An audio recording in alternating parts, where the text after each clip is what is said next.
Good morning विद्यार्थी मित्रों। कक्षा 9 विज्ञान में आज हम लोग चौथा पाठ परमाणु की संरचना का अभ्यास करने जा रहे हैं। परमाणु की संरचना के अभ्यास में हम देखेंगे कि 19वीं शताब्दी के अंत में वैज्ञानिकों के समक्ष बड़ी चुनौती थी कि परमाणु की संरचना और उसके गुणों के बारे में पता लगाना। परमाणुओं की संरचना को अनेक प्रयोगों के आधार पर उन्होंने कुछ समझाया था। क्या समझाया था वो देखते हैं कि 19वीं शताब्दी तक यह जान लिया गया था कि परमाणु साधारण और अविभाज्य कण नहीं है, बल्कि इसमें कम से कम एक अपरमाणु कण इलेक्ट्रॉन विद्यमान होता है। इसका पता लगाया था जे टॉमसन ने। याद रखिए बच्चों कि इलेक्ट्रॉन की खोज किसने की थी, तो जे टॉमसन ने। ये सवाल बन सकता है। आगे चलते हैं। इलेक्ट्रॉन के संबंध में जानकारी प्राप्त करने के लिए इलेक्ट्रॉन के संबंध में जानकारी प्राप्त होने के पहले ई गोल्डस्टीन ने 1886 में एक नए विकिरण की खोज की थी। उसे नाम दिया गया था केनाल रे। याद रखिए, ई गोल्डस्टीन ने जिन किरणों की खोज की थी उसका नाम था केनाल रे। ये किरणें धनावेशित विकिरण थी जिसके द्वारा दूसरे अपरमाणु कणों की खोज हुई। उसके बाद इनका द्रव्यमान इलेक्ट्रॉनों की अपेक्षा से लगभग 2000 गुना अधिक होता है। इसे नाम दिया गया था प्रोटॉन। तो ये जो ई गोल्डस्टीन ने केनाल रे का जिस विकिरण का नाम दिया था उसी के आधार पर प्रोटॉन की खोज हुई थी। यह प्रोटॉन इलेक्ट्रॉन की अपेक्षा से लगभग 2000 गुना अधिक होता है। इलेक्ट्रॉन को ई से दर्शाते हैं और प्रोटॉन को पी के द्वारा दर्शाया जाता है। प्रोटॉन का द्रव्यमान 1 इकाई और उसका आवेश +1 लिया जाता है। उसी प्रकार इलेक्ट्रॉन का द्रव्यमान नगण्य होता है, अत्यंत कम होता है और आवेश -1 माना जाता है। ऐसा माना गया कि परमाणु प्रोटॉन और इलेक्ट्रॉन से बने हैं जो परस्पर आवेशों को संतुलित करते हैं। यह भी प्रतीत हुआ कि प्रोटॉन परमाणु के सबसे भीतरी भाग में होते हैं। इलेक्ट्रॉन को आसानी से निकाला जा सकता है लेकिन प्रोटॉनों को नहीं। उसके बाद ये 2 सवाल आप लोगों को लिखने हैं। ये 2 सवाल, केनाल किरणें क्या हैं, ये पहला सवाल है आज का। और ये दूसरा सवाल, यदि किसी परमाणु में 1 इलेक्ट्रॉन और 1 प्रोटॉन है तो इसमें कोई आवेश होगा या नहीं, वो आंसर आप लोगों को यहीं से मिलेगा, यहीं से। ठीक है, तो आगे चलते हैं। परमाणु की संरचना। तो डाल्टन के परमाणु सिद्धांत के बारे में हमने पढ़ा था। डाल्टन ने बताया था कि परमाणु अविभाज्य और अविनाशी हैं, लेकिन परमाणु के भीतर 2 मूल कण होते हैं, इलेक्ट्रॉन और प्रोटॉन। इसकी खोज ने डाल्टन के परमाणु सिद्धांत की इस धारणा को गलत साबित कर दिया। अब यह जानना आवश्यक था कि इलेक्ट्रॉन और प्रोटॉन परमाणु के भीतर किस तरह व्यवस्थित होते हैं। इसको समझाने के लिए बहुत से वैज्ञानिकों ने भिन्न भिन्न प्रकार के मॉडलों को प्रस्तुत किया। इसमें सबसे पहला था जे टॉमसन। पहले वैज्ञानिक थे जिन्होंने परमाणुओं की संरचना से संबंधित सबसे पहला मॉडल प्रस्तुत किया। तो जे टॉमसन का परमाणु मॉडल देखते हैं कि परमाणु के बारे में जे टॉमसन ने क्या बताया था, वो देख लेते हैं। और जे टॉमसन ने जो मॉडल प्रस्तुत किया वह क्रिसमस केक की तरह था। इनके अनुसार परमाणु एक धनावेशित गोला था जिसमें इलेक्ट्रॉन क्रिसमस केक में लगे सूखे मेवों की तरह थे। इसका तरबूज का भी उदाहरण ले सकते हैं, जिसके अनुसार परमाणु में धन आवेश तरबूज के खाने वाले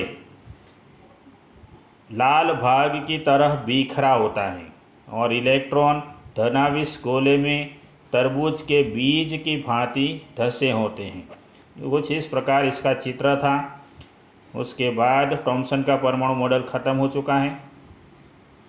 अब थॉमसन ने क्या बताया? थॉमसन ने बताया कि परमाणु धन आवेशित गोले का बना होता है और इलेक्ट्रॉन उसमें धंसे होते हैं। दूसरी बात उसने बताई थी कि ऋणात्मक और धनात्मक आवेश परिमाण में समान होते हैं, इसलिए परमाणु वैद्युतीय रूप से उदासीन होते हैं। ये दो बातें जे थॉमसन ने बताई थी। उसके बाद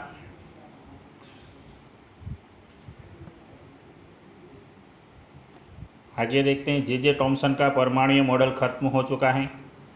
उसके बाद आता है वैज्ञानिक रुदरफोर्ड।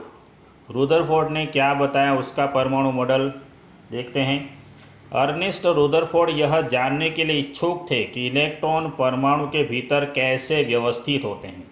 उन्होंने एक प्रयोग किया। इस प्रयोग में तेज गति से चल रहे अल्फा कणों को सोने की पन्नी पर टकराया गया।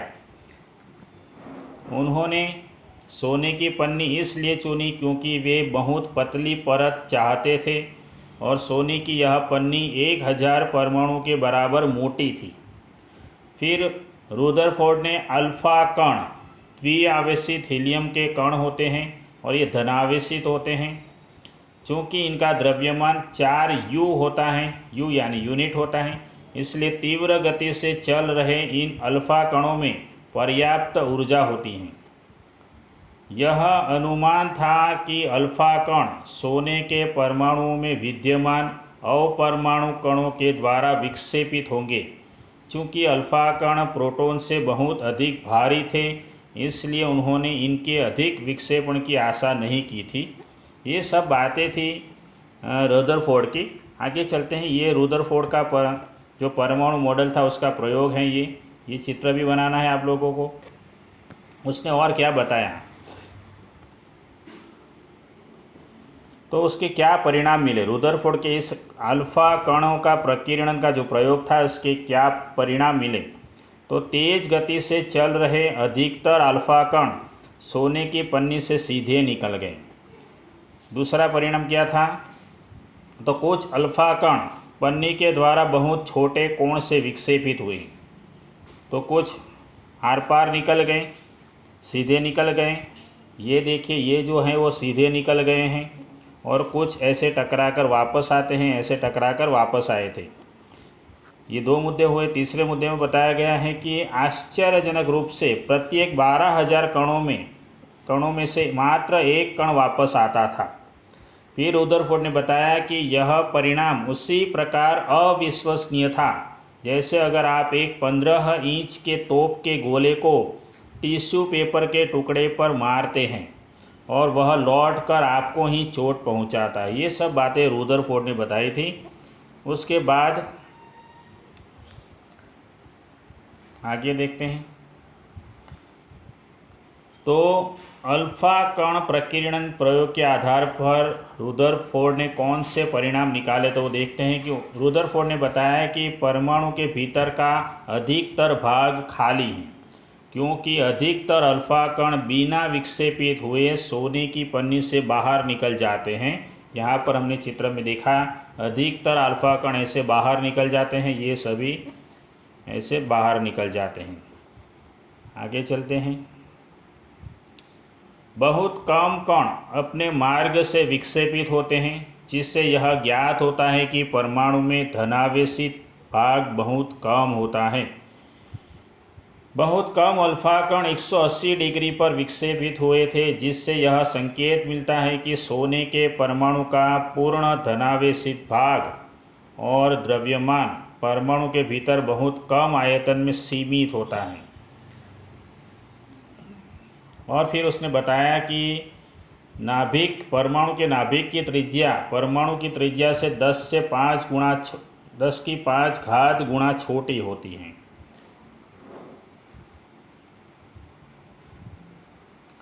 उसके बाद यहाँ पर है रुदरफोर्ड के परमाणु नाभिकीय मॉडल के कुछ लक्षण। ये 2 लक्षण हैं, 3 लक्षण हैं। पहला लक्षण देखते हैं कि परमाणु का केंद्र धनावेशित होता है, जिसे नाभिक कहते हैं। एक परमाणु का लगभग संपूर्ण द्रव्यमान नाभिक में ही होता है। इलेक्ट्रॉन नाभिक के चारों ओर वर्तुलाकार मार्ग में, वृत्ताकार मार्ग में चक्कर लगाते हैं। नाभिक का आकार परमाणु के आकार की तुलना में काफ़ी कम यानी 10⁵ गुना कम होता है। आगे चलते हैं, अब उसकी कमियां देखते हैं। रुदरफोर्ड के परमाणु मॉडल की कमियां। वर्तुलाकार यानी वृत्ताकार मार्ग में चक्रण करते हुए इलेक्ट्रॉन का स्थायी हो पाना संभवित नहीं है। कोई भी आवेशित कण गोलाकार कक्ष में त्वरित होगा। त्वरण के दौरान आवेशित कणों से ऊर्जा का विकिरण होगा। इस प्रकार स्थायी कक्ष में घूमता हुआ इलेक्ट्रॉन अपनी ऊर्जा विकिरित करेगा और नाभिक से टकरा जाएगा। अगर ऐसा होता तो परमाणु अस्थिर हो जाता है, जबकि हम जानते हैं कि परमाणु स्थायी होते हैं। ये उसके परमाणु मॉडल की कमियां थी। आगे चलते हैं, बोर का परमाणुिक मॉडल देखते हैं। तो रुदरफोर्ड के मॉडल पर उठी कुछ आपत्तियों को दूर करने के लिए नील्स बोहर नामक वैज्ञानिक ने परमाणु संरचना के बारे में कुछ अवधारणाएं प्रस्तुत की। पहली अवधारणा देखते हैं, इलेक्ट्रॉन केवल कुछ निश्चित कक्षाओं में ही चक्कर लगा सकते हैं, जिन्हें इलेक्ट्रॉन की विविक्त कक्षा कहते हैं। दूसरा, उसने बताया कि जब इलेक्ट्रॉन इस विविक्त कक्षा में चक्कर लगाते हैं तो उनकी ऊर्जा का विकिरण नहीं होता। इस प्रकार बोर के परमाणु मॉडल में बताया गया है कि इलेक्ट्रॉन इस प्रकार वृत्ताकार मार्ग पर ऐसे गोल गोल घूमते रहते हैं। इसमें कुछ कक्षाएं होती हैं, जैसे कि ये नाभिक हैं, ये कक्षा पहली, ये कक्षा दूसरी, कक्षा तीसरी, कक्षा चौथी, 4 कक्षाएं दिखाई गई हैं। और इन कक्षाओं को कोश अथवा तो नाम दिए गए हैं।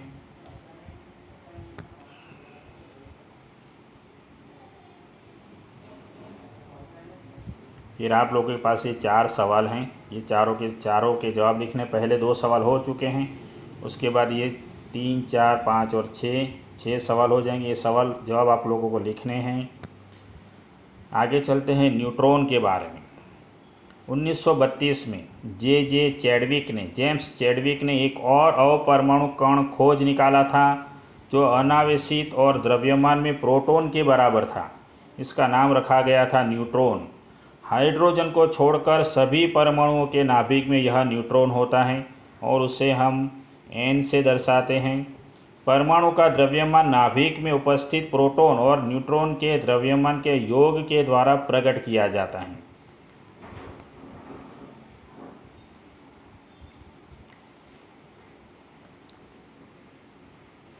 तो दोस्तों, यहाँ तक देखेंगे हम लोग। अगले वीडियो में हम लोग ये नया सवाल यहाँ से शुरू करेंगे। विभिन्न कक्षाओं में इलेक्ट्रॉन कैसे वितरित होते हैं अगले वीडियो में देखेंगे हम लोग यहाँ से। तो मिलते हैं अगले वीडियो में। और इसमें जो आप लोगों को 6 सवाल दिए गए हैं, आप लोगों को उसके सवाल जवाब लिखने हैं नोट के अंदर। मिलते हैं अगले वीडियो में।